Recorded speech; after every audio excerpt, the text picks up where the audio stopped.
The South African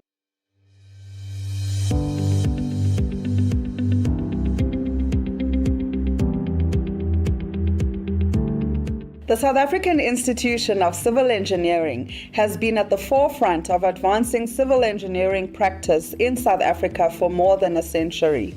Established as a learned institution, SAICE is dedicated to the professional growth of engineering practitioners, providing a platform for knowledge sharing, technical excellence, and industry advocacy. Through its commitment to education and continuous professional development, SAICE nurtures the next generation of civil engineering professionals, ensuring that they are equipped to tackle the challenges of a rapidly evolving industry. The institution fosters innovation and excellence, empowering its members to shape the future of infrastructure and sustainable development. SAICE grows through a robust network of professionals comprising of 15,000 members, 11 technical divisions, and 19 virtual branches across the country. These divisions specialize in the various sub-disciplines of civil engineering, including structural, transport, geotechnical, and water engineering, to name a few. This diverse expertise ensures that SAICE remains at the cutting edge of technological advancement and best practices. SAICE's head office is based in Midrand, Johannesburg, serving as a hub for its strategic and operational activities. The institution operates from a growing forward strategy, which is underpinned by 11 pillars championed by various civil engineering practitioners. These pillars drive initiatives that align with SAICE's mission to promote the civil engineering profession and address challenges within the sector. Additionally, SAICE has established student chapters at universities across South Africa. These chapters play a pivotal role in engaging the next generation of engineers and fostering their development from an early age. SAICE is also supported by various panels, including the Future Leaders Panel, History and Heritage Panel, and the Journal Editorial Panel. Each of these panels contributes to advocating SAICE's mission by promoting professional growth and preserving the rich heritage of civil engineering. Advocacy is a key pillar of SAICE, and the institution plays a crucial role in influencing policy, championing ethical engineering practices, and addressing industry challenges. The Advocacy Committee actively engage with government and stakeholders to drive positive change. Additionally, the SAICE Infrastructure Report Card, published every 5 years, provides a critical assessment of the state of the nation's infrastructure, guiding decision makers and policymakers towards sustainable infrastructure practices. An integral part of SAICE is the Strategic Infrastructure Working Group, which focuses on engaging the SAICE leadership team in scoping strategic objectives for the advancement of civil engineering practice. This group creates an avenue for thought leadership, technical discussions, and the exchange of best practice ideas to share with infrastructure stakeholders. At its core, SAICE is more than an institution. We are a community of dedicated professionals that are shaping the built environment. With a legacy of excellence and a vision for the future, SAICE continues to inspire, educate, and advocate for engineering excellence in South Africa and beyond. SAICE remains committed to supporting and growing civil engineers, ensuring that our nation's infrastructure is built on a foundation of knowledge, integrity, and innovation. Together, we build South Africa. Together, we build the future.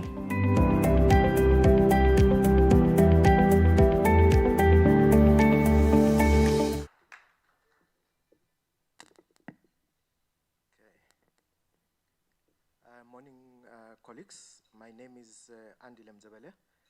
I am the SAICE PMCD chairperson. So welcome to the GCC 2025 launch. And it's an exciting time for us as SAICE, reflecting just on the journey traveled to this state. Just maybe before we begin, I would just like to make an announcement in terms of those who are parked at the basement. Please wait before you leave. Go through to the front desk and validate your tickets. So we'll exchange your tickets there, so that when you drive off, your ticket is validated. All right. So by way of kickstarting this particular session, I would like to, give a brief intro about the first speaker, who is our CEO, Sekadi. So I hope she's ready. Okay. All right. Ms. Sekadi Pajane Shakane, PRNG, is an accomplished civil engineering executive, strategic thinker, and a transformational leader with more than 20 years' experience in the infrastructure and transportation sectors. She currently serves as a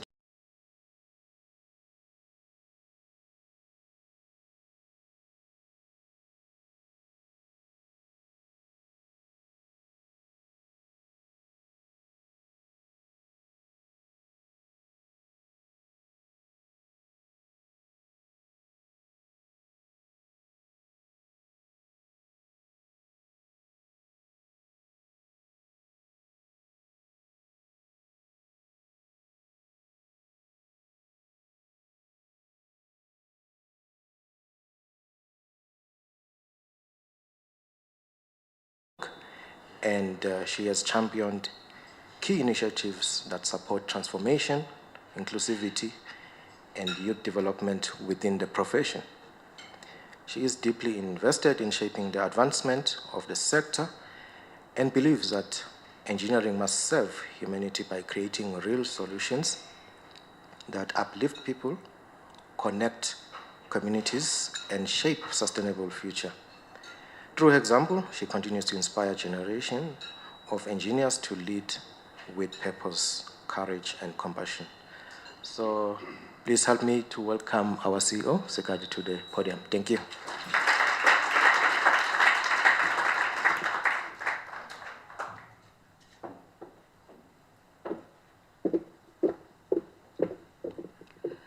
Good morning, esteemed guests, colleagues, and partners.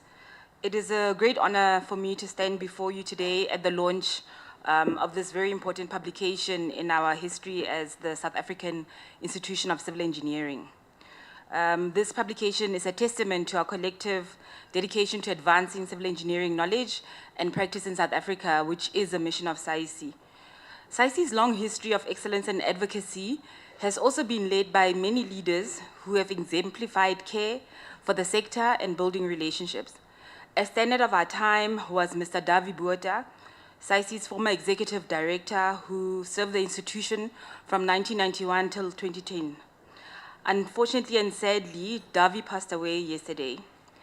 Davi was a respected leader, a mentor, a friend of the institution, and at this point in time, I would like to take a moment of silence to think and pray for his loved ones and those who were impacted by his journey in this sector.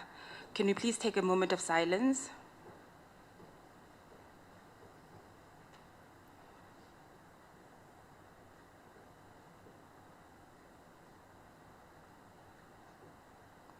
Thank you.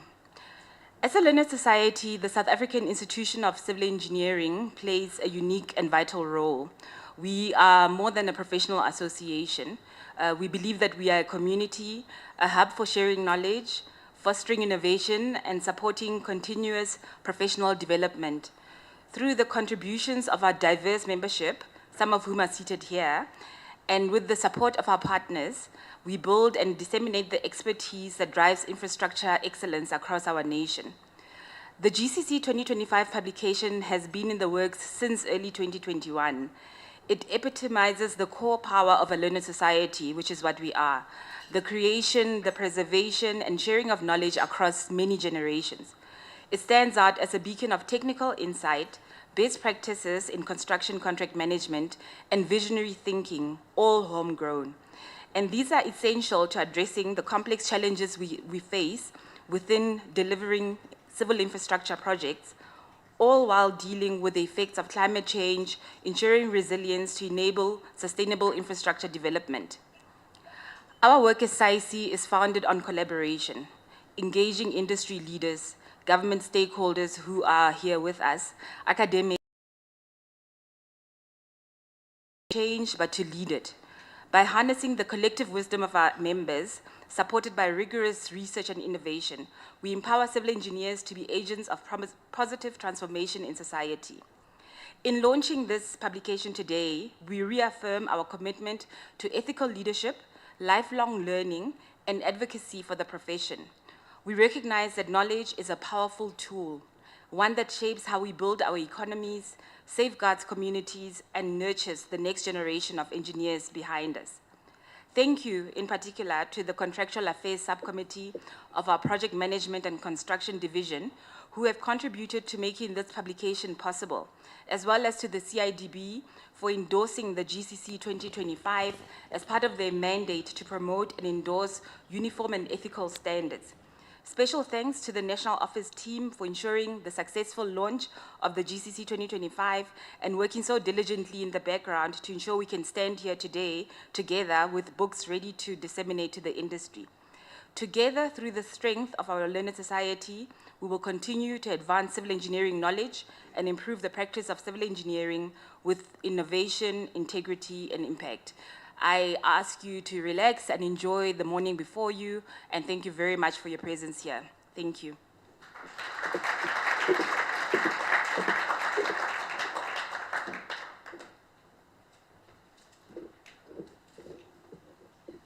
Thank you, Madam CEO, for that intro. Okay. The second speaker will be our president, Mr. Frederick Slabbert. Before I call him up to the podium, I'm just going to share his brief bio. Mr. Frederick Slabbert, the 2025 president of the South African Institution of Civil Engineering, is a seasoned professional engineer whose career spans more than 4 decades. With expertise in transport, water services planning, and delivery of large infrastructure projects, he has dedicated his life to shaping the built environment in ways that serve both people and society at large. Previously, he has been a director at UWP, today known as Mariswe Consulting. So Frederick has contributed significantly to the planning and execution of major infrastructure projects across South Africa. After more than 2 decades with UWP, he retired in 2013, closing a chapter of a highly successful career in consulting engineering. In 2015, he founded the Sciendam Academy, through which he channeled his passion for professional development, mentorship, and continuous learning within the engineering sector. His involvement with SAICE has been as a transport division chair from 2020 to 2021, and as SAICE council and executive board member, where he plays a central role in guiding the institution's strategic direction. In 2025, his long-standing commitment and leadership culminated in his election as SAICE president.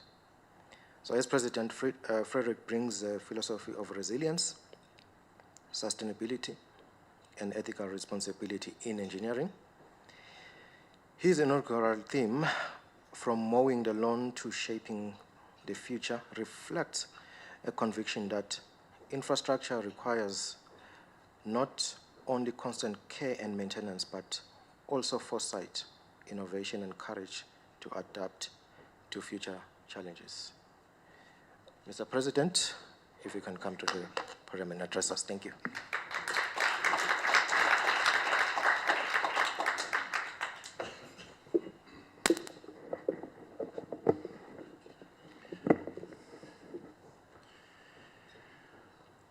Good morning, ladies, gentlemen, distinguished guests.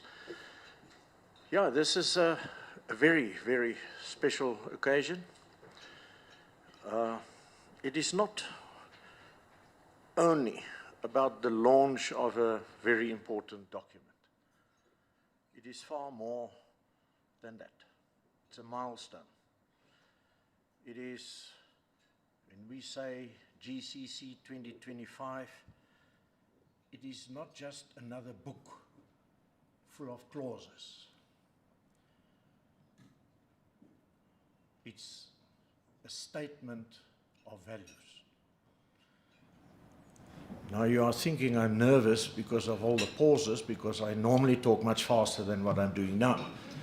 However, it is on purpose. At the heart of the new document is a sentence under, I think it is section 2. It reads as follows: the contractor, employer, and employer's agent shall carry out their contractual obligations in an honest, fair, and reasonable manner in a spirit of mutual cooperation. Now,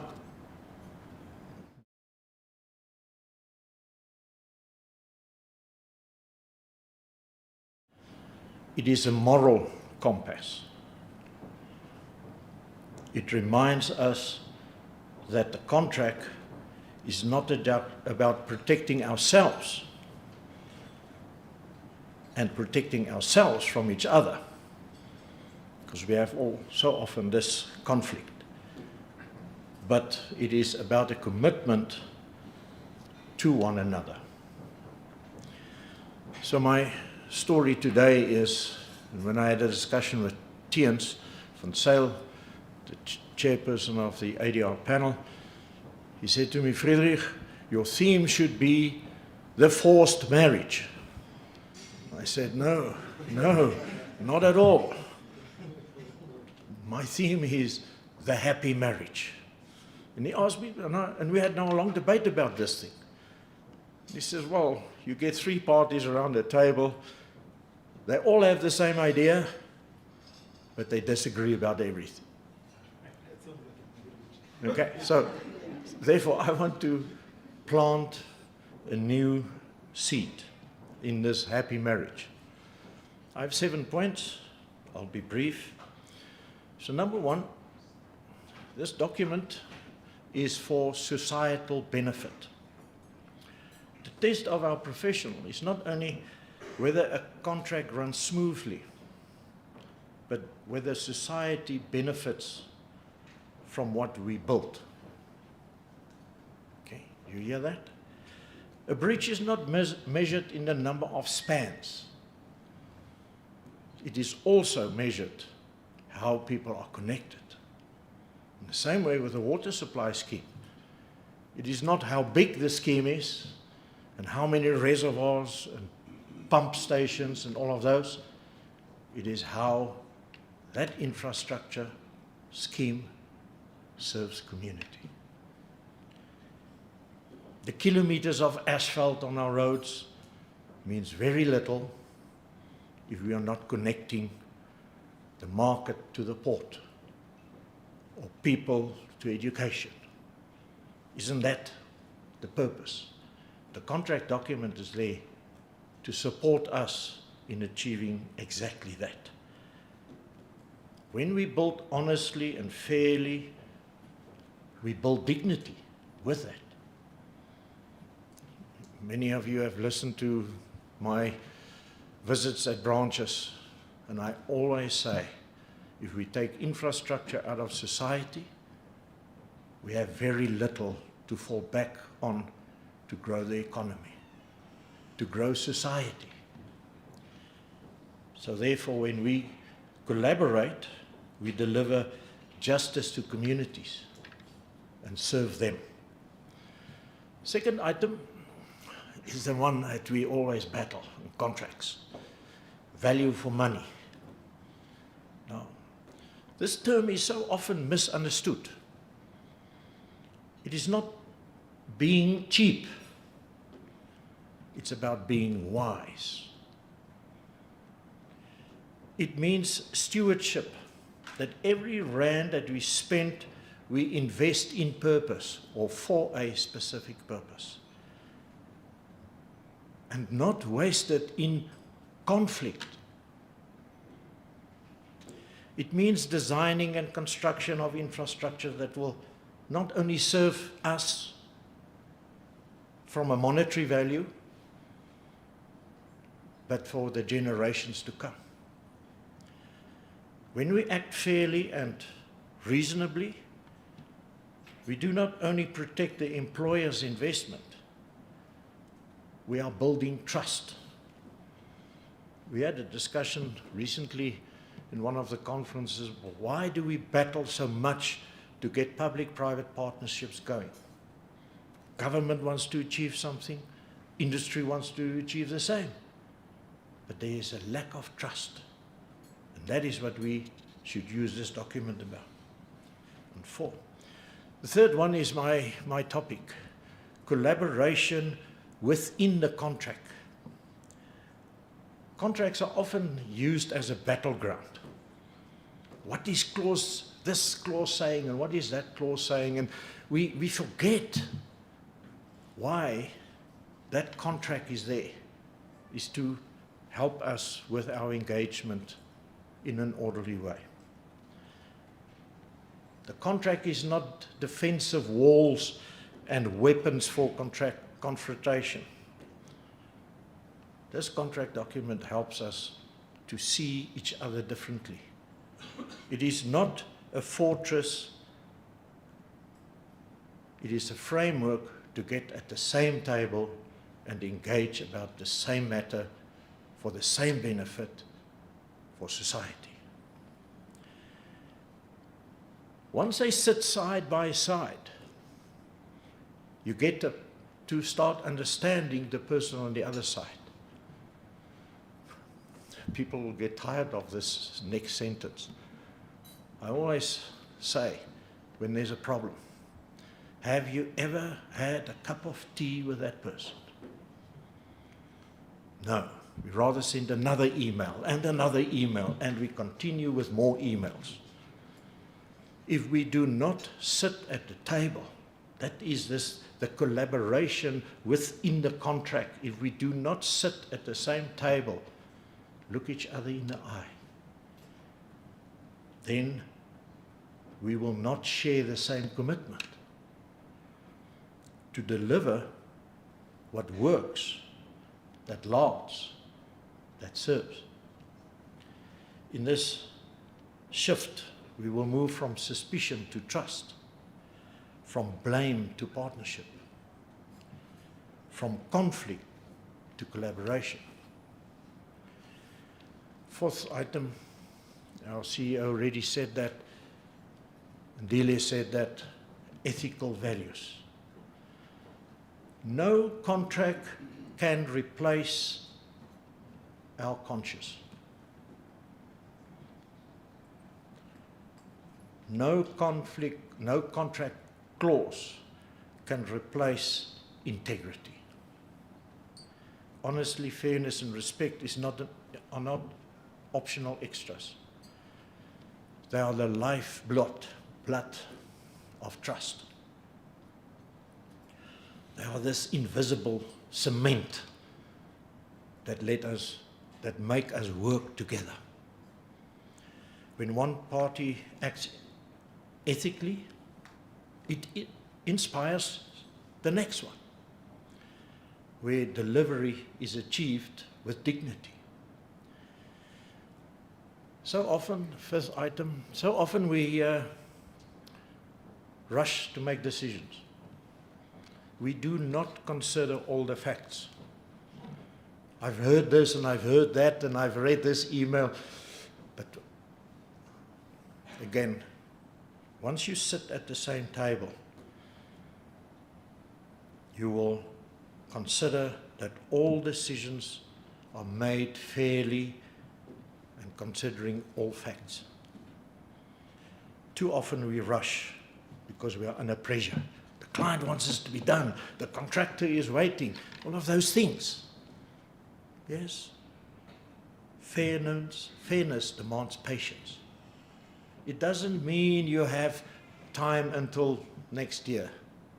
Give it priority. Assess. Demand that you listen, weigh the evidence, and act with reason. This is not a weakness. This is wisdom. So now I need to not go to my another article that was recently in the magazine, the DIKW lens. So often we have data, information, but we don't bring it to the knowledge and the wisdom. What is the real solution to that problem? Read that article again. Second last one, it deals with honesty, fairness, and mutual cooperation.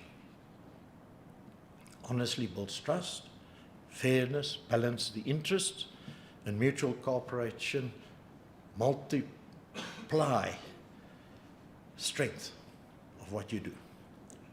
Together, we can take the obstacles and remove them and make them stepping stones. Where delivery is not delayed by disputes, but accelerated by shared purpose, we are fulfilling our role. I cannot help, number 7, to make the 7th one a spiritual milestone. This is more than a technical release of a document. It's not a piece of paper. It's a spiritual milestone. It says clearly, the way we relate is as important as we deliver. The spirit in which we work is as important as the structures that we leave behind. And this comes at a very critical time. Our country is asking, what is the trust that you as engineering fraternity give us that you can deliver? I say yes, our industry can, for sure we can. Not only infrastructure, but building a trust, relationship, and with integrity. My call to all of us, if we collaborate, society wins. If we act fairly, value is created. If we uphold ethics, trust deepens. When we honor obligations with honesty, dignity is preserved. And when we build with mutual cooperation, we just don't complete projects. We complete the purpose of why we are there. Let us as contractors, engineers, employers, and agents be known not only as builders of infrastructure, but builders of trust, builders of the future of our country. Let GCC 2025 not be just another stronger contract, but that it leads to stronger communities of professionals, that we work together. Stronger together for societal benefit, together for value, together for trust, together for the future. And normally at this stage of my addresses, I have a piece of music. So I thought a long time about that one for today. Now, if you know Queen, Freddie Mercury, on your way home, put it on. We are the champions. Okay? You know that one. Okay? Thank you very much. Let's develop and maintain the infrastructure for societal benefit together. Thank you very much for your attendance. Thank you.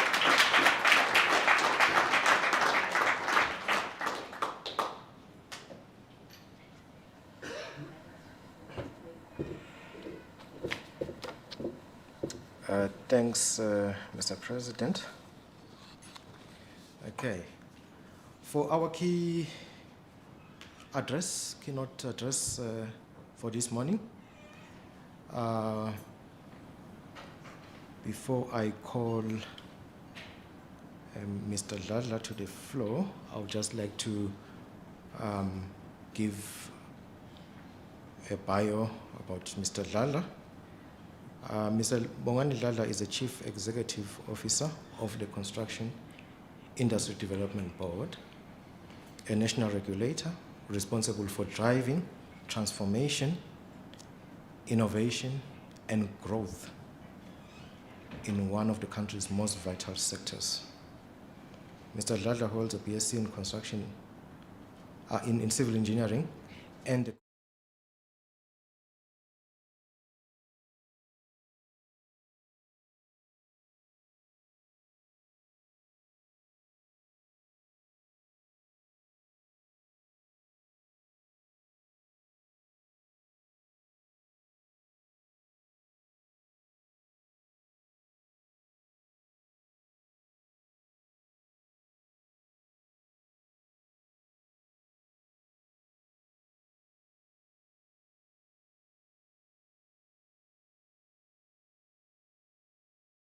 build program, which ensures that infrastructure projects contribute to social development and skills growth, and the EWIC Awards, which empower and celebrate women in construction.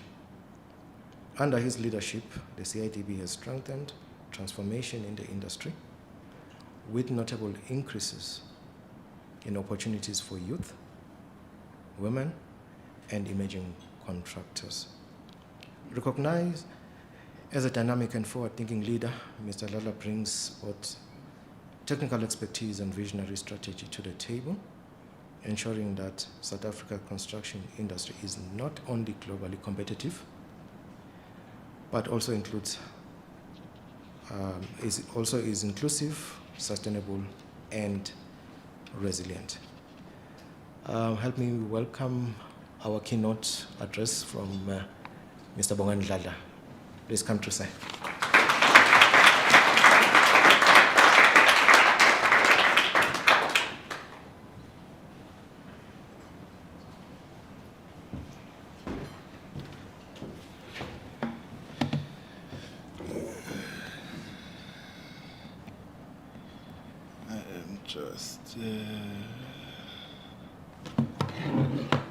Thank you very much, colleagues. I hope I am audible at the back, because like President, if this engineering thing doesn't work out, I'm going to music. Good morning, colleagues, to President Slappert and the executive board members of SAICE, our distinguished colleagues, especially those ones in the drafting committee. I've seen Norman and others, and then also council members that are present here, the CEO of SAICE and the entire team, and all the distinguished guest colleagues, and everyone who has joined us today. Just so that I know whether I need to cut part of my speech, do we have any lawyers in the room? Do we have one? Am I safe? He's too close to me. Can we move the lawyers? Because really they are the cause of most of our problems. I'm joking about that. Yeah, colleagues, it's really a privilege for me to address you today. But you know what, as I was flying in here today, I was actually agonizing this morning. Why actually did I agree to talk as a keynote speaker on the role of contractual standards with so many industry colleagues that are so good at this thing? And I thought to myself, well, maybe I can talk from a perspective of where maybe it has helped us in developing of infrastructure, because really in the room we are not short of experts. And the president has given really the keynote, which was quite amazing and also quite insightful. You know, as the president has said, often in the world of business, you have two parties or more that have actually a common purpose to build something, but the interests are so vastly different that you actually need independent parties to come and assist. And I think SAICE has been doing that over the years. And hence, in just my personal view, hence I actually support when learned societies like SAICE and others actually are the ones who are spearheading the drafting of these contracts, as opposed to getting maybe one-sided state-owned contracts or those other forms of contracts, which can really land the industry into trouble. Because human nature, we have a tendency of just trying to take care of yourself rather than a society as a whole, as the President has highlighted. And SAICE has a long history of doing this. When I was tracing back and I called a few of our colleagues, unfortunately I couldn't get Francis Gibbons on the phone, my favorite water engineer by far, but I got someone else who's my second favorite. I hope they're not watching now, because now they'll know.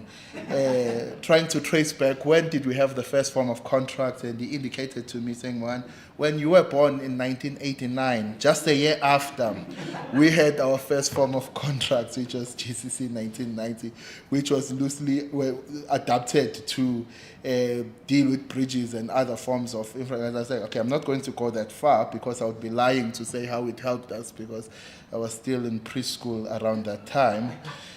So I'll start going around 2004, when I was finishing high school, where CIDP was formed, and then we had to adapt the forms of contracts to incorporate a CIDP requirement and SENS 10403, because we had to recognize these forms of contracts.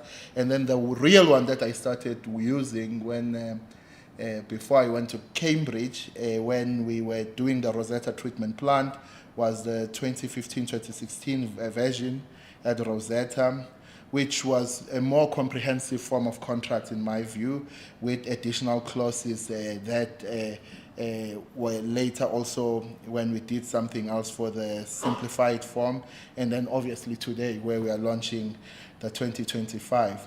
When the CEO was saying we have finally approved it, I thought she was going long after waiting for CIDP to approve the contracts. We had the party, it was part of the plan. But we were doing something actually quite more important, because also to deal with the issues where people feel that these contracts are not inclusive, there is a gentleman's club that sits in the corner and draft these things to protect consultants or to protect this person. So it was quite important that we get broader support, of which I think we have succeeded in doing so.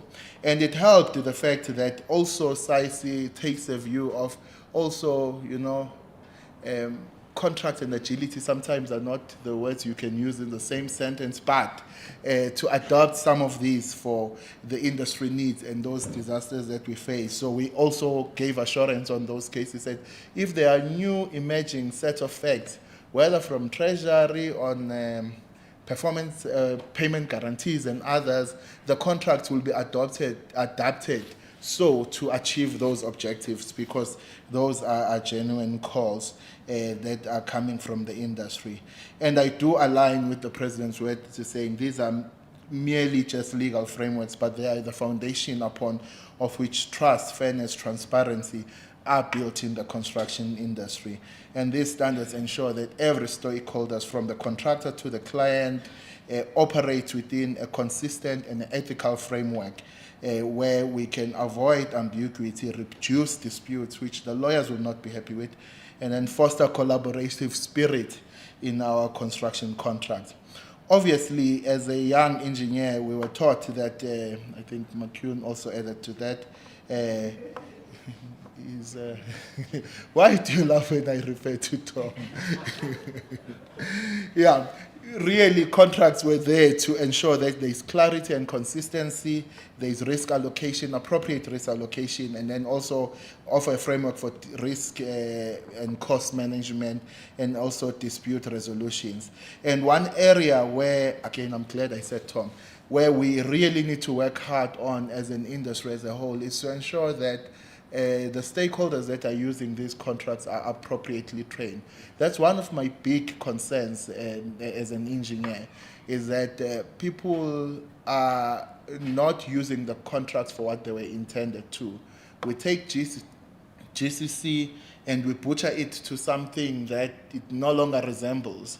So then for me, in my consulting days with Gideon there, you know, when it's a GCC contract, you sort of know which risks you need to take care of.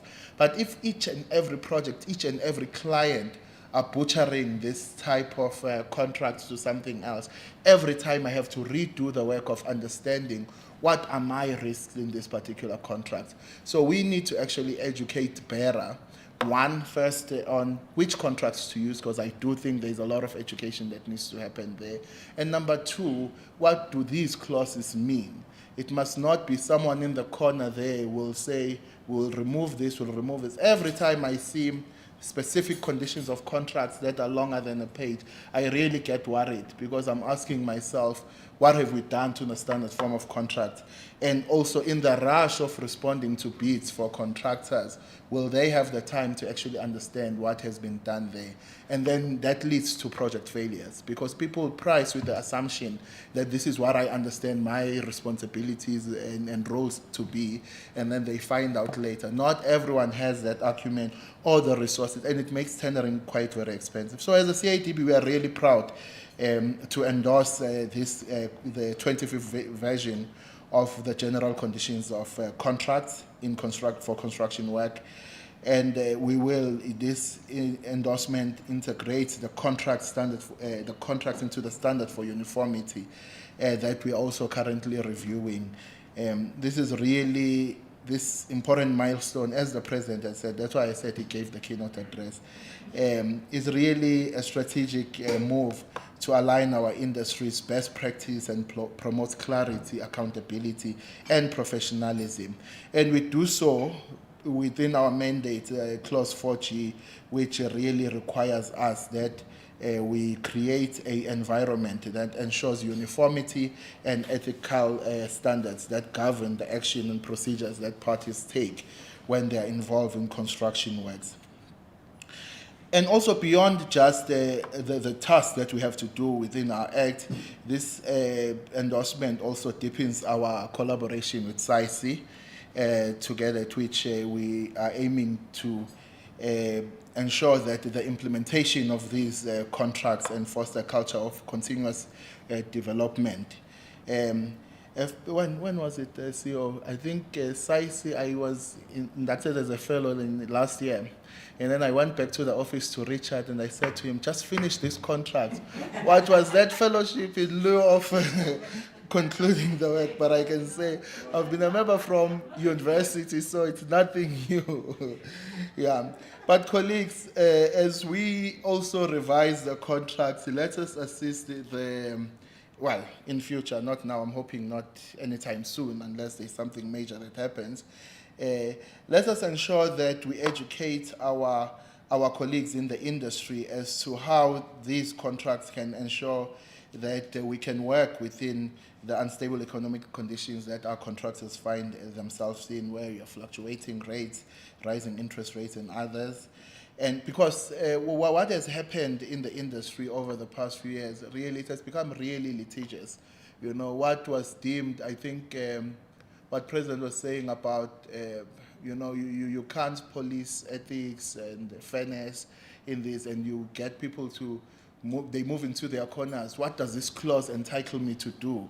Whereas in the olden days, when Tom started working, you know, there was an engineer's handshake agreement where the engineer could try to play that role. Those days are gone. So let's try to do it within contracts where we can also fairly deal with issues of late payments and non-payments to service providers, because those are the areas that really fail our clients. Let's have more stringent clauses around, and also implementation of that, where when clients are not paying on time, they can be taken on within the contract. Let's also have this contract help us in terms of, or the understanding of, help us with the issues of political and social instabilities in our construction sites. Our contractors and consultants are crying around site invasions and all those sort of things. So site access issues, security clauses in the contract needs to be enhanced, or the understanding thereof. We are also living in a space of increased environmental and regulatory compliance. Sustainability is also quite an important aspect. The use of technology, procurement and irregularities, those are all the things that we actually need to work on. There's still major work to be done by SAICE, CIDB, and the industry in large, and I hope we can collaborate on that to ensure that our stakeholders and all our stakeholders understand what these contracts means and how they ought to be used. So training is quite important in this regard, and as the CIDB, we are quite eager to work with everyone on that. Let's also discourage this pandemic of altering the contracts to a point where everyone is trying to remove risk from themselves without realizing that it actually ends up failing the project and society at large. You know, contractors are not in the greatest of space right now financially. So when a project doesn't make sense, they abandon the site. Gone are the days where someone will say, I'll complete the project for my reputation only. So when we try to make these contracts risk-free to clients, we are actually creating an environment where it will lead to more project failures. So let's keep those balanced. And then also within the client bodies, let's ensure that there is a fair understanding of these contracts and a fair implementation of these contracts to avoid litigations. You know, among small contractors, you don't know how many times you hear to say, no, I couldn't get a VO because the engineer said this was going to be too much. Gregory is very late. Better late than ever. I'm almost done now, so you missed you missed the best part. As I conclude, as Gregory is arriving very late,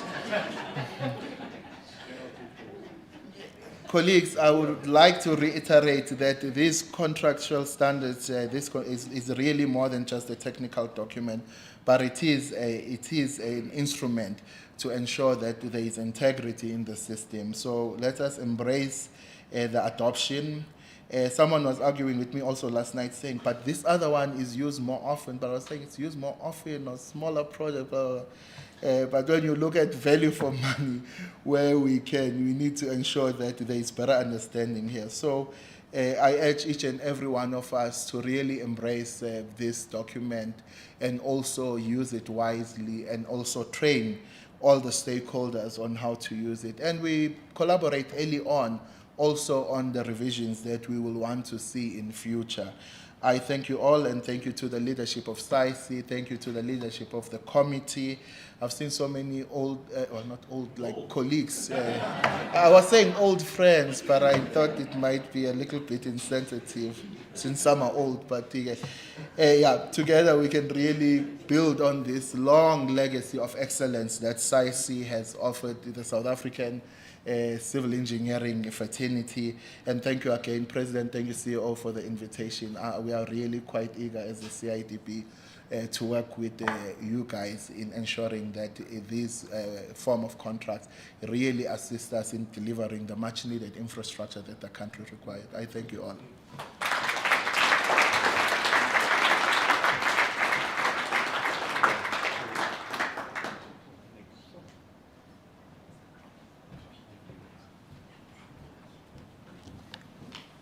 Thanks, Mr. CEO. To the main event, to the main activity actually for the day. I would like to invite the SAICE leadership, and I would also like to invite the CIDB CEO, Mr. Lala, and the authors of the GCC 2025 to come to the podium for the unveiling. And Tabileng, please come assist us. Thank you.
just roll it and unveil it. There we go. Right. Drum roll.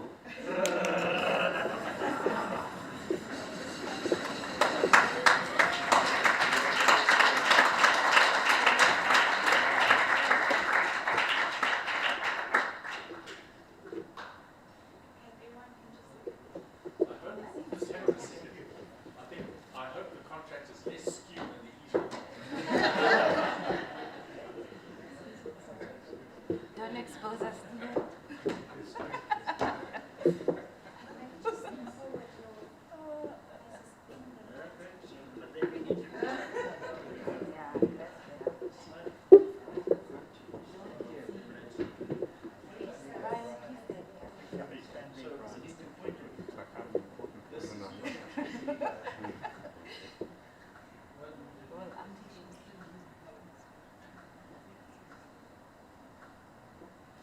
Thank you.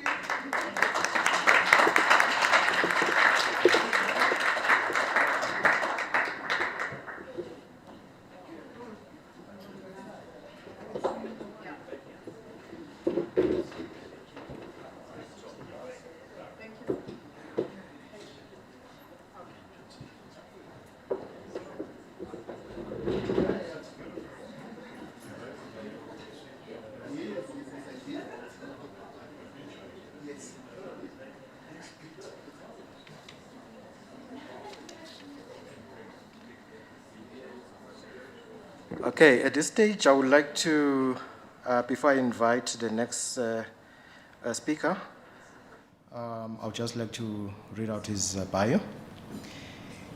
It is my honor to welcome a distinguished authority in construction law, dispute resolution, and contractual excellence, Mr. Norman Mill.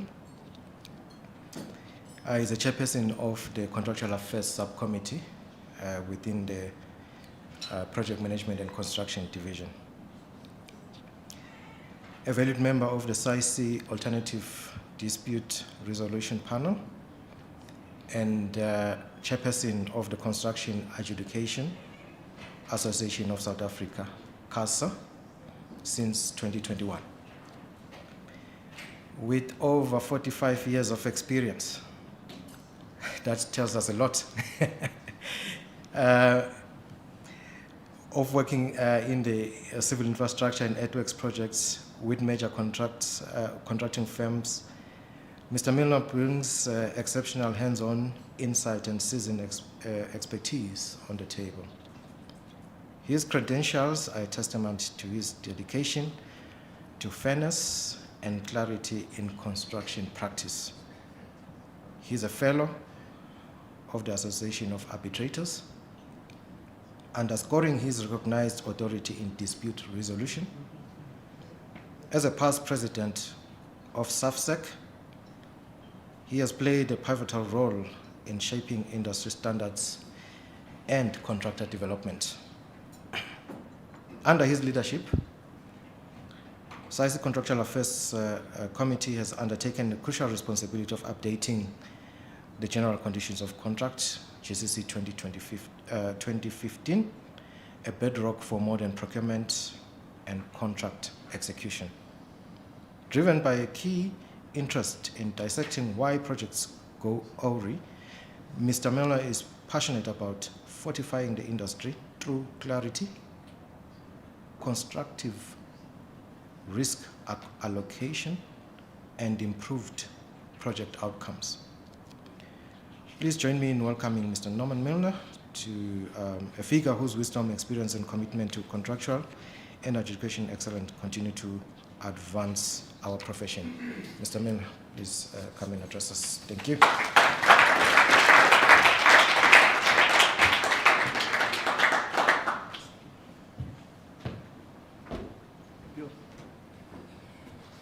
Thank you very much for those kind words. Wow.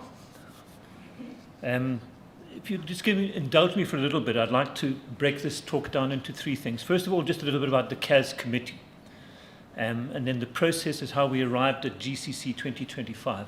And lastly, then, to give you some sort of snippets out of GCC 2025, where we believe we've made improvements to the 2015 version.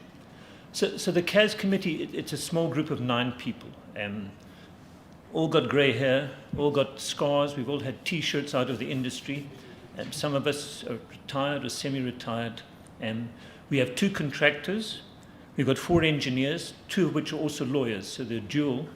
But I like to think they wear their engineering hat when it comes to making decisions before they put on the legal hat. You know, I'm quite an avid road runner, and I run with lawyers regularly, and I know that they get paid by the hour. So, I mean, they need to use their time importantly.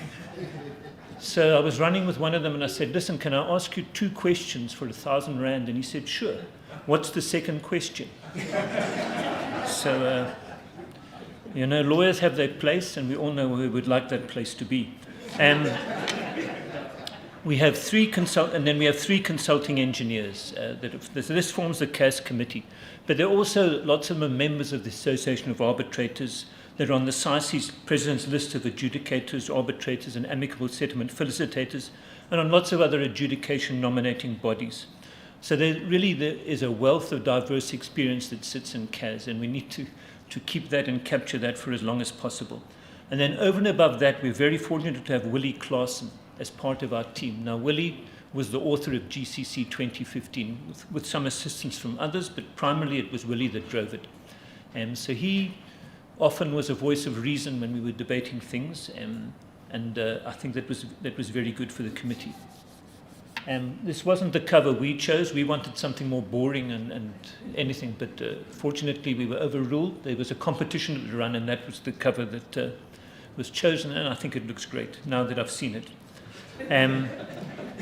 So in 2021, I think it was Tienes that said, you know, maybe it's time we should start looking at GCC 2015, because GCC 2015 was actually GCC 2013, because it took them a long time to get it endorsed by government and the CIDB. So it had been about 10 years since the contract had been updated. And so we basically worked on the premise as well, it's a well understood contract. It's understood by employers, contractors, engineers, etc., employers' agents. So let's not stray too far from the GCC 2015. You know, let's use that as the basis rather than trying to rewrite something, you know, that FIDIC did a while ago and those sort of issues. So GCC 2015 basically has 10 clauses. So we decided, okay, the first clause is definition, so that we can deal with at the last. So let's take the 9 clauses. We've got 9 members of CAS. So each member will be a champion for one of the clauses, and he'll be allocated 2 members to be in his little working group. So that's how we started. And the process we really followed, first of all, was that to correct any errors in GCC 2015. So we know there was some errors, and there'd been some revisions put out. So let's do that. Then in between SAICE, had collected comments, proposals, criticisms about GCC 2015. So let's look at that as well, and we pass those on to the various people that were looking after the various clauses. Okay, then the whole idea was that the working groups would bring these things together, and the working groups would bring their proposals as to, you know, what changes we need to bring about to GCC 2015. And then we'd create a small task team of 3 people, because we didn't want, there had to be a sort of a split. So we couldn't have just 2 people because they might not agree. So we'll have a smaller task team of 3 people. The working groups will present their proposals to this task team, and the task team will then take it forward from there. But honestly, the passion and the belief in a new version of GCC 2015 was so great that in actual fact the whole committee was the task team at the end of the day. We used to have team sessions on a Thursday afternoon from about 4 o'clock to any time, 6, 6:30, going through a clause, a part of a clause, the whole committee. It was fantastic.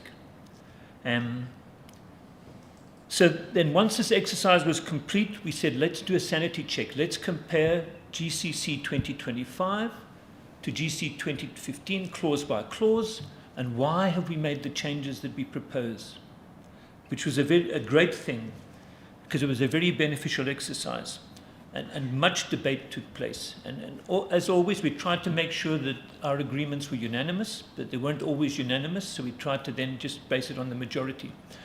but there was some robust debate that went on and some heated moments around the contract.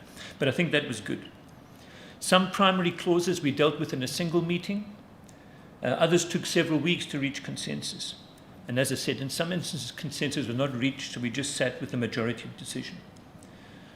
We then had a thing we called GCC 2023, final draft. And we sent that out to various stakeholders and interested parties through SAICE to get their comments. And we had a dedicated email address so that we could receive the comments back. And we also, at the same time as we sent out this draft GCC 2023, we sent out the same comparison between 15 and 2023. So we gave them a deadline of 30th of March 2023 to complete, to get all the comments back. And that was extended for various reasons. All comments, suggestions, and criticism received were discussed amongst the members and, where relevant, incorporated into the next version. So we're getting somewhere, but we also had to consider the appendices to GCC 2015. The adjudication rules had to be revisited, revised. The contract price adjustment formula and things had moved on. We had to revise that. The contract data, which is an important part of the document, was updated. And someone had pointed out that the wording in the performance and a performance guarantee was a bit of a problem around when contractors go into liquidation or bankruptcy and those sort of things. So one of our members went and consulted with a bond provider, and there was lengthy discussions took around there to make sure that we got the wording, the pro forma wording for the performance bond right. So to give you some idea of the rigorous process that was followed, we went through 10 iterations of GCC.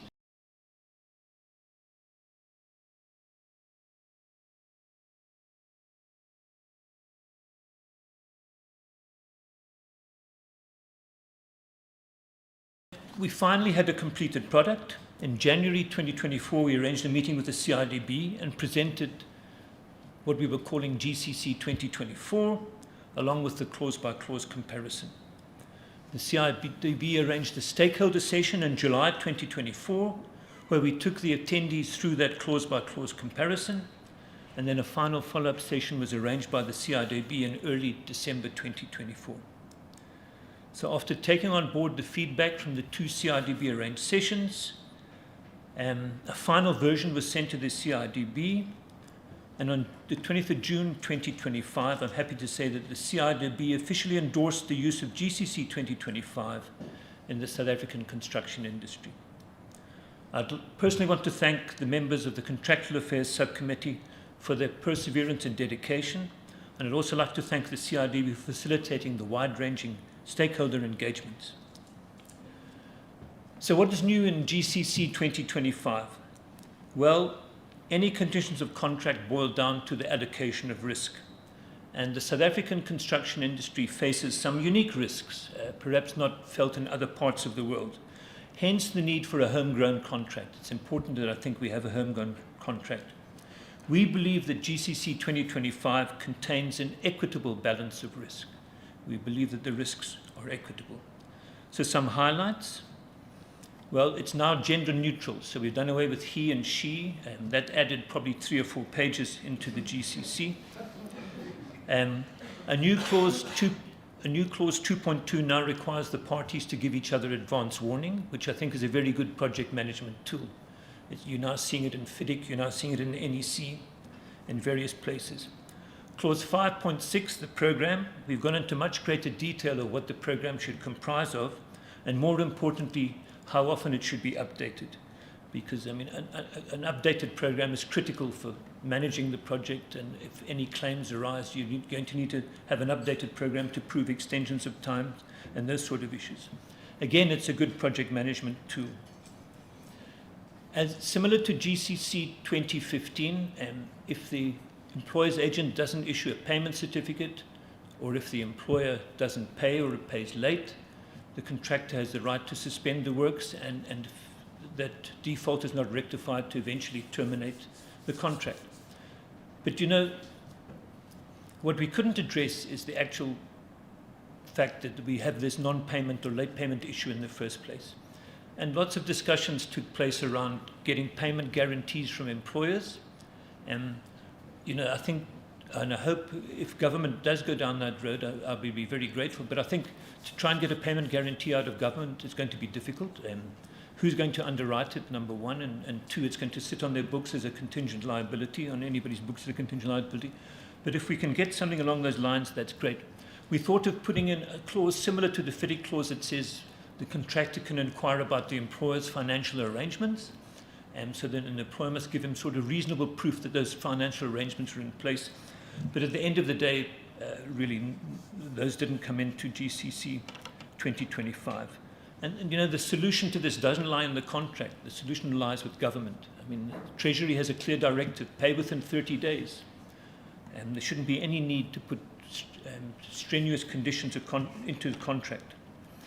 So, and unfortunately, until there's competence on the side of the employers, project managers, and personal accountability and consequences when payment is not made on time, we will continue to struggle with payment and unfortunately see a host of contractors, mostly smaller contractors, quietly go out of business.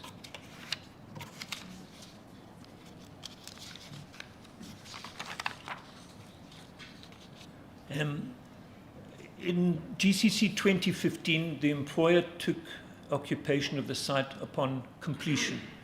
We've now said he takes occupation of the site on practical completion, which is more realistic because once the contract is practically complete, his real involvement in the works finishes. Under clause 6.2.2, if the contractor failed to select the security to be provided, or if the contractor failed to provide the selected security within the time stated, or if the contractor deviated from the pro forma wording, the fallback position was that an automatically 10% deduction would be deducted from his certificates. We've done away with that now. The contractor and the employer need to make some sort of arrangement.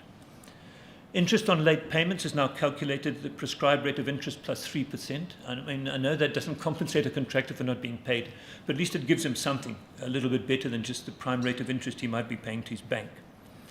Clause 6.11, the variations exceeding 15% has been deleted. Clause 9, which deals with termination, the clauses have been reordered into two groups. The one where no notice is required and the other where notice is required. Just reads better in that sense. The failure to implement the adjudication board's decision after receiving notice thereof from the other party is now ground for termination. The right to terminate may not be exercised by a party where that party is in material breach of the contract. In 2015, GCC 2015, the claim plus the detailed claim had to be delivered within 28 days. In GCC 2025, these are two different time periods. So the notice of claim must be given within 28 days, and then the contractor has a further 28 days to deliver his detailed claim. If the employer's agent considers the claim to be time-barred, he must now notify the contractor in writing within 7 days. Otherwise, that claim is valid. We're trying to do away with the situation where right at the end someone throws this card on the table that says your claim is time-barred. So now the employer's agent must notify the contractor within 7 days. If he fails to do so, that claim is deemed to be valid. The employer can still object to it. If the employer believes it is time-barred, he can still object to it. And even if the employer's agent writes to the contractor saying you are time-barred, the contractor can also object to that and send it up the dispute resolution process. One of the problems we had with 2015, which we've rectified in GCC 2025, we now record that where the employer's agent fails to deliver his determination or ruling within the required time period, it is now deemed rejected. There was a gap there in the past that we needed to sort out and complete. Emphasis is put on amicable settlement, using amicable settlement right up front to resolve any disputes. It's the most inexpensive and least time-consuming method to do it. And there the solution is entirely within the hands of the parties involved in the project. Once you start escalating it up the dispute resolution tiers into adjudication, arbitration, or litigation, then a lot of that is taken out of the parties' hands and driven by somebody else. So we would really promote the use, although it's not mandatory, we ask the parties to seriously consider using amicable settlement as the first stepping stone in resolving a dispute. Where a party fails to comply with the decision of the adjudication board, he has no right to send that dispute to arbitration or litigation. So he must first comply with the adjudication board's decision before he can refer the dispute upwards. And under the adjudication rules, we've got two types of dispute boards. We've got a standing dispute board, which is appointed at the outset of the contract, and we've got an ad hoc dispute board. So those still exist. The standing dispute board again is given similar powers to what we call the FIDIC DAAB, the Dispute Adjudication and Avoidance Board. So once again, the emphasis is on assisting the parties in resolving the disputes before they become crystallized and formalized and need to be sent up the line. So it's taken us 4 years to get here, but we honestly believe that the document that we've got and the document you can purchase today is something that the industry needs. It was time to update it. Things change, practices change, and that I'm hoping it's going to be of benefit to this huge infrastructure delivery that this country so badly needs. Thank you very much.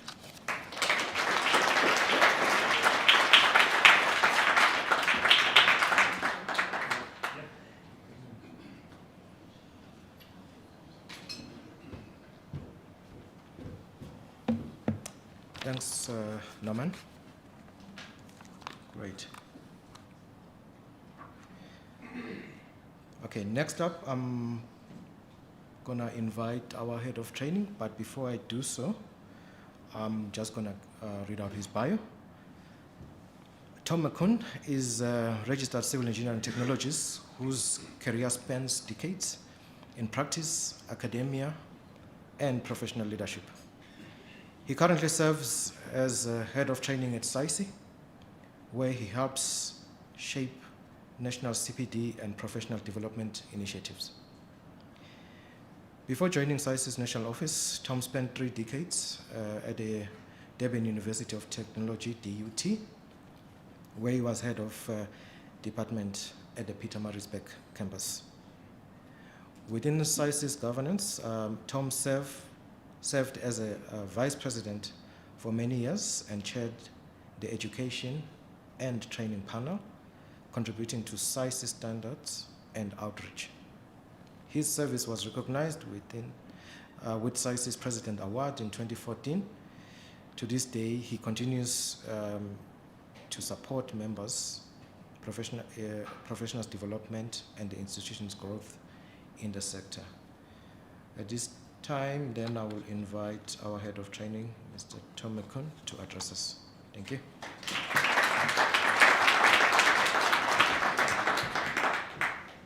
Right, I have the easy job. Time to take your wallets now, I'm kidding. Okay, so as the CEO said, we are extremely grateful and pleased that we already have the document available for sale. Angie from the SAICE bookshop, and I see she's being ably supported by our CFO there, making sure the money gets collected. Morning, Saleh. And the CFO, because it's September and it's spring and the flowers are blooming and day is warmer, there is a 30% discount on the shelf price of GCC.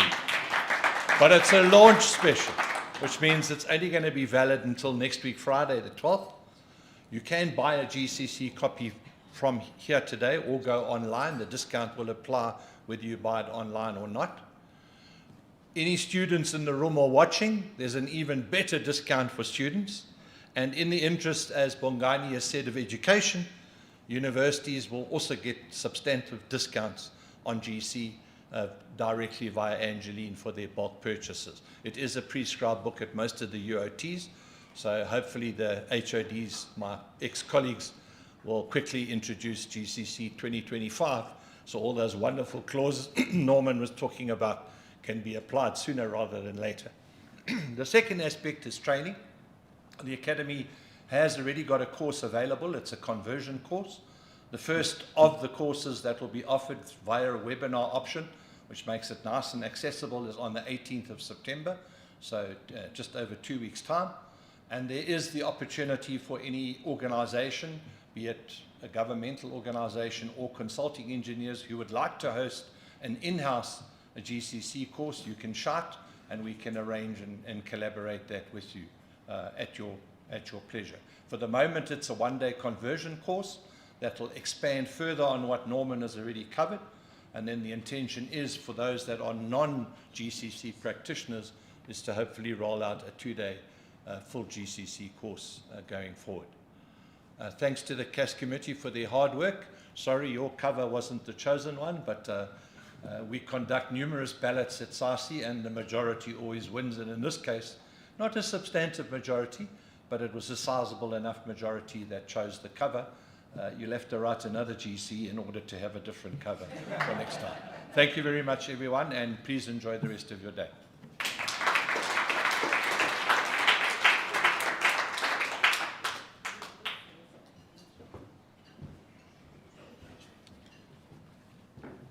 Thanks for that, Tom. Okay. I think following Norman's address and the journey that we have taken to date around the GCC, I would just like to open the floor to some few questions that they may have around the GCC. And I think the brains behind the books, behind the contract are here, so we can ask any questions. I'm just going to check if I can maybe allow for 5 questions. So do we have a roaming mic? Okay. All right. So we can take some few questions. Norman, if I can invite you then to the podium, please.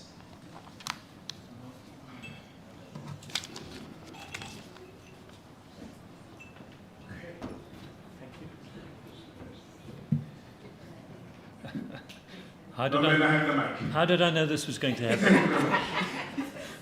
Colleagues, my name is Mebuli Mufuji. I'm here representing the Black Business Council in the built environment.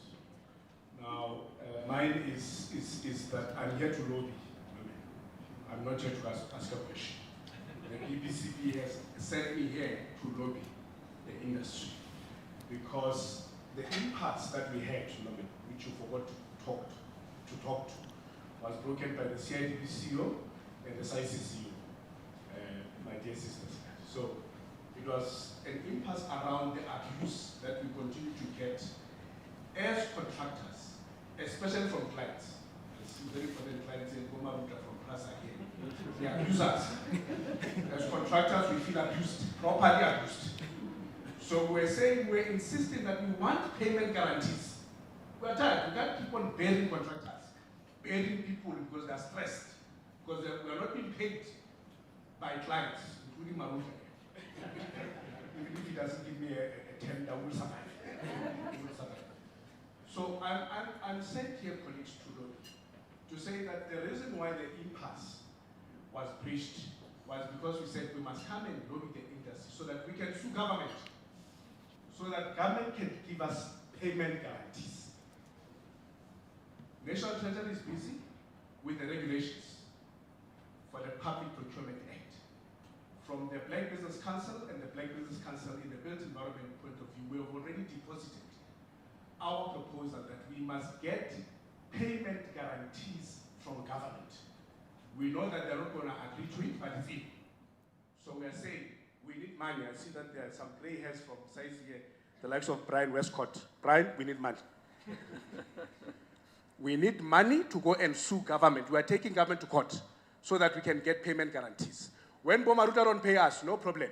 We call on the guarantees, the same way that they call on the guarantees when we don't perform. So colleagues, you are lobbied. Chelet, we need money. I will have a discussion with the SAICE CEO as to how SAICE and the grey hairs, Bob Ryan, are going to give us money to sue government. Thank you very much.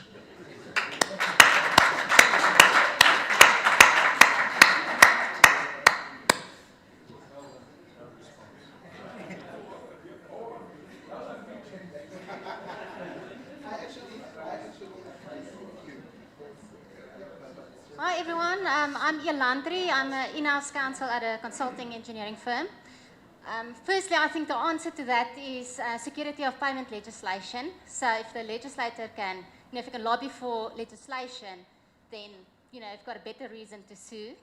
But in terms of the contract, my question is for the engineers in the room, are there any further restrictions or changes to the employer's agent's duty under this book that you feel would be valuable to share with the audience today?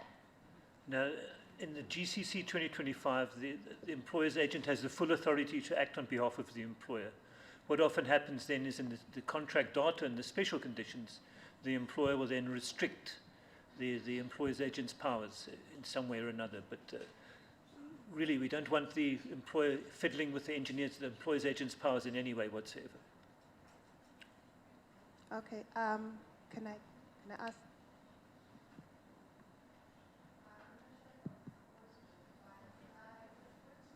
Sorry, we can't. Yeah. Am I audible now? Yes, you are. Okay, I just wanted to check if the GCC, I'm from a consulting company and I'm an engineer. I wanted to check if the GCC makes the nominated contractor's responsibilities or the risk on the contractor less, since it's the employer who gives those SMMEs to the contractor. Is there a way of sharing the risk to those subcontractors? Yeah. In GCC, the contractor takes the full risk of any subcontractor, for the performance of any subcontractor, even a selected subcontractor who's selected in conjunction with the employer and the contractor.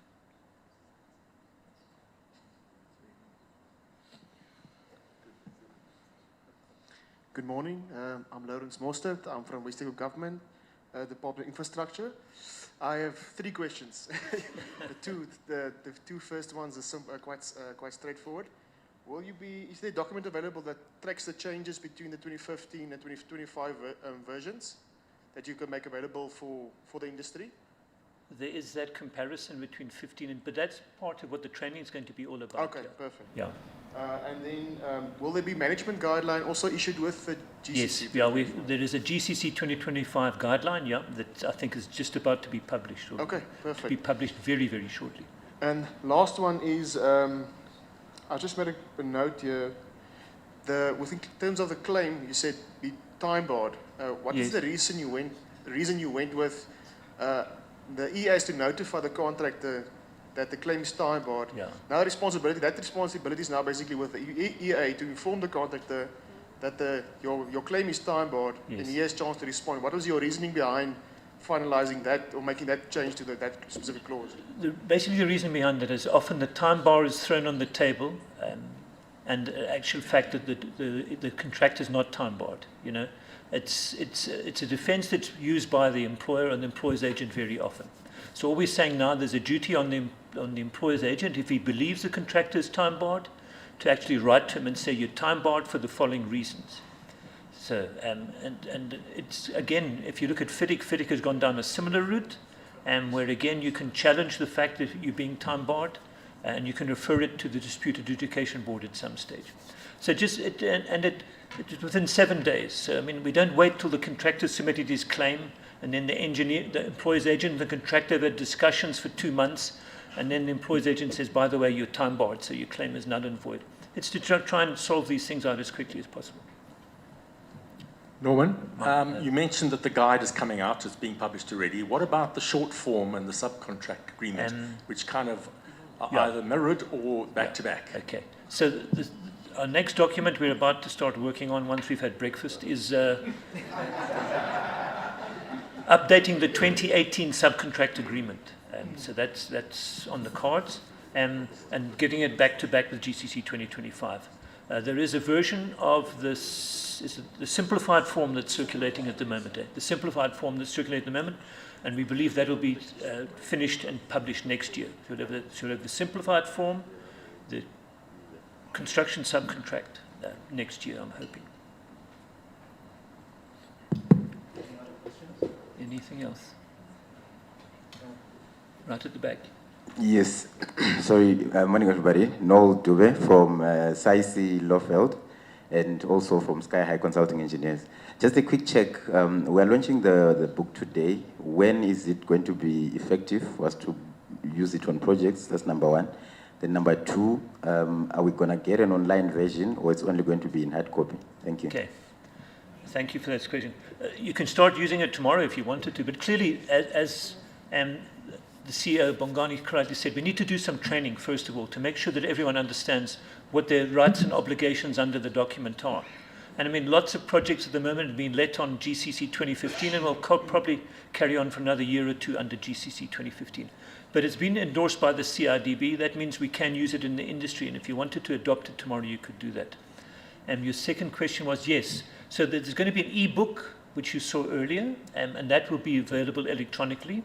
And then we'll also look at actually having an electronic version where you can fill in the contract data, similar that we've got with GCC 2015 at the moment, where you can fill in the contract data and various things and have that as a copy.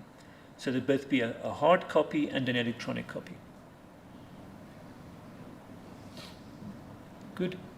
Good morning, Norman. Thank you so much for the contribution that you guys have made. My name is Tsidim Zabele. I wear many hats, but as I stand now, I'm wearing the hat of a chairperson of SAICE Gauteng. Right. And in the spirit of collaboration, I would like to ask you this question. If you or any of your members of CAS committee would be willing to review the SAICE CPA practice note to align it with the GCC 2025. Sure. Thank you. It's in front of everyone, right? Thank you. Mutual trust and collaboration, eh? Yeah.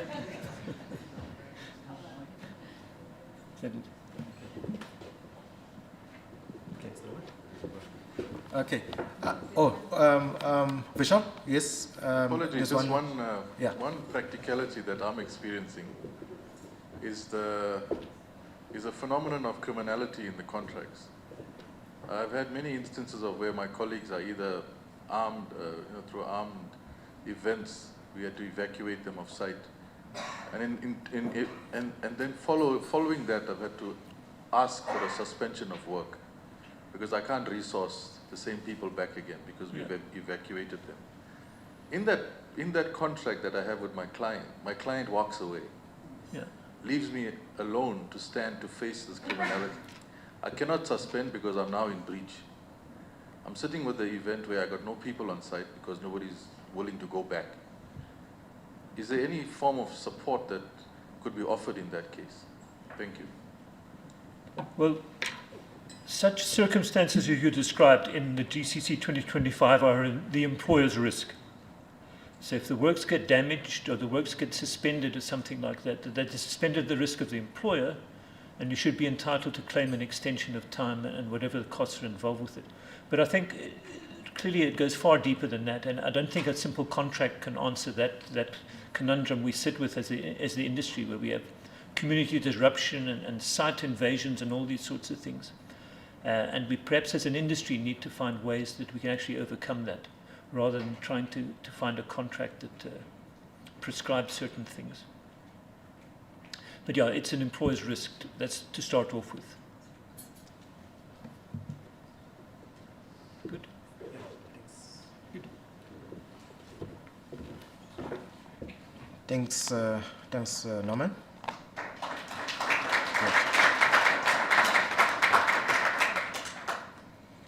Okay, I think we are on time, and I think we, in the interest of maybe just concluding the formal proceedings, I think you are more than welcome to talk to the members of the CAS team. They are all here, to basically maybe have a further discussion in terms of whatever queries you may have around the GCC 2025. At this stage, I would like to thank all the speakers for the day.